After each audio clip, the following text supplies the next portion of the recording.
In the streets of Amsterdam, Aziz endures a tedious office job. His manager treats him badly, makes him work overtime and barely pays him enough to survive. His older brother Mo has no job. He rushes parties and constantly calls Aziz at the office to try and get him to join. With no one in the office, Aziz is shocked when his unrequited love Tess invites him out and Aziz accepts, getting a lot of provocations from his coworkers. Unfortunately, this also leads to the manager being incredibly jealous and firing Aziz, using the fact that his brother is constantly calling him as an excuse to distract him during work hours. Give him attention. Boxing all his belongings, Aziz visits his brother at a party, but instead of showing sympathy, Mo is happy to see Aziz fired. Aziz can't confide in him like that because Mo is up to no good, sparking an argument that the ball Mo threw accidentally hit the homeowner's girlfriend.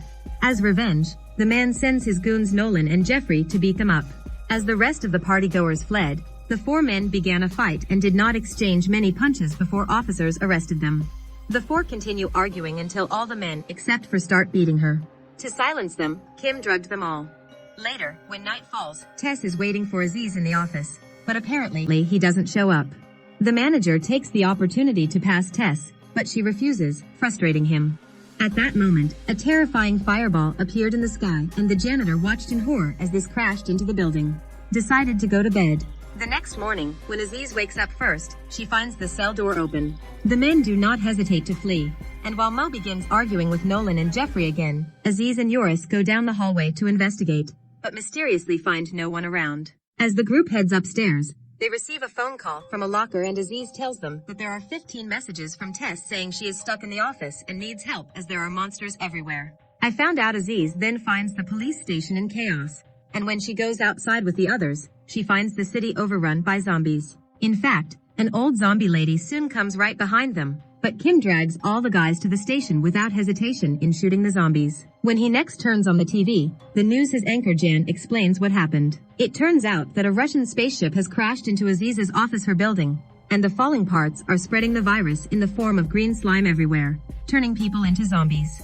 The city of Amsterdam has been sealed off by the military, and uninfected survivors can approach one of 3 security areas on the city limits. A worried Aziz tries unsuccessfully to call Tess, but Nolan looks around the room and finds a bowling ball that accidentally pinched his finger. Kim wants to stay in this house for her own safety until the military arrives. But just then a few zombies manage to get inside and the group finds random office supplies like staplers. There is no choice but to fight using keyboards and fans. Nolan's bowling his ball proves to be very useful as he can easily hit a zombie's head. After avoiding danger, the group attempts to get into a police car, but as the car continues to run over the zombies, it quickly becomes covered in green goo and is too dangerous to leave alone. With a cold head, Kim gets everyone out of the car and leads the men into the store, pushing past the oncoming zombies. Aziz in particular needs to be towed as she continues to be distracted by the side of the office building where the probe is installed. At the store, Aziz receives a call from Tess. Tess is fine, but he still needs help escaping the building.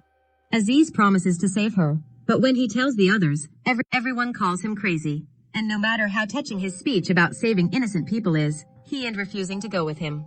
Kim decides to go somewhere safe, but before leaving, the group grabs as much useful gear as possible from the store. Nolan's second bowling, including the ball. Mo is also considering taking the money from the cash register, but Yoris points out that it's not a big amount and he can drop by the bank he works at later. The group then arrives at a gas station where they begin to see which cars they can take. Still wanting to go save Tess in peace, Aziz tells Kim to hit him repeatedly and try to talk him out of it. Jeffrey and Mo get into a limousine and spot famous singer Ben Saunders in the back, but accidentally kill him when a group of zombies arrive and the sounds of a fight outside cause Mo to involuntarily fire a crossbow. Killed him. Neither of them know how to jump start their car, so they have to come up with another plan to continue. They return to the streets and do their best to protect themselves with what they've brought from the store, but it's not very effective. Luckily, Jeffrey discovers they are near a garage owned by his friend Ruben. Ruben was working there with his 2 other mechanics and was able to get in without issue. Now that they are safe, Kim apologizes to Aziz for hitting him. Ruben and his friends show the group that they have discovered that green slime is a very powerful source of energy and can power vehicles. But things go awry when Jeffrey discovers that his 3rd mechanic is missing. Jeffrey turns into a zombie and he is found chained to the wall.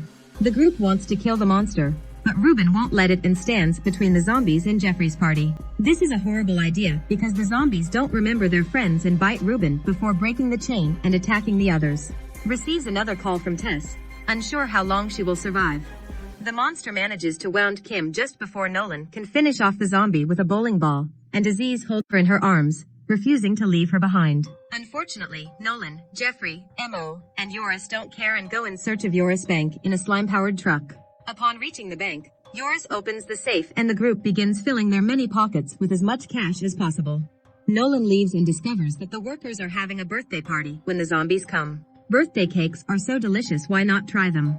With the dead man's head on it, Nolan tries to sneak out as much as possible, but the man wakes up anyway and bites Nolan's arm. When everyone is ready to leave, Yoris shows his true colors, threatening the others with a gun to give them all their money, and flees just before the building is surrounded by more zombies. Mo discovers that Nolan has been bitten and Mo points out that the arm should be taken off, but his idea is quickly rejected. Meanwhile, Aziz carts Kim out of the garage and heads to his office building. When Kim wakes up, she finds zombies chasing them all the time and keeps them at bay with her mace. When she feels better, she abandons the cart and walks with Aziz. She explains how impressed she was by the fact that he wanted to save his girlfriend so badly because her ex had never done it for her. When Kim confesses to not going on their first date yet, Kim angrily hits him again and refuses to help him further. At that moment, Aziz receives a call from Mo. Mo is also stuck at the bank, so he asks for help. Tess also calls and Aziz has to choose between her favorite girl and her own brother. At the bank, Nolan starts vomiting green goo, so Jeffrey and Mo are forced to kill him. This turns out to be harder than it looks and he has to use different items such as lamps, bowling balls, sinks and more to complete the task. On TV, Jean keeps the viewers updated on the situation and kills zombies who try to sabotage the show. It has been discovered that a spacecraft is pulling zombies towards the office building like a magnet, and Russia has dispatched a special commando team to handle it. Aziz and Kim arrive at the bank, activates the car alarm to distract the zombies so they can enter the bank and save Jeffrey and Mo. The group flees as quickly as possible, only to be stranded on the playground as zombies surround them again. However, when he was about to give up hope, he was surprised by the appearance of the Barachi brothers. They used to run a kebab restaurant, but one day they became a specialist monster hunter when all the customers turned into zombies. After a video game-like sequence, Barachis defeats most of his opponents and has his own trained zombies kill his final group, releasing them as a reward for a job well done. Before leaving, the brothers give the group instructions to reach the next security perimeter. After some time, they finally reach the shelter, but Aziz doesn't want to go inside, so he asks the soldiers to come with him to save Tess. Each soldier ignores requests, asks them to come and go, and even points their weapons at Aziz.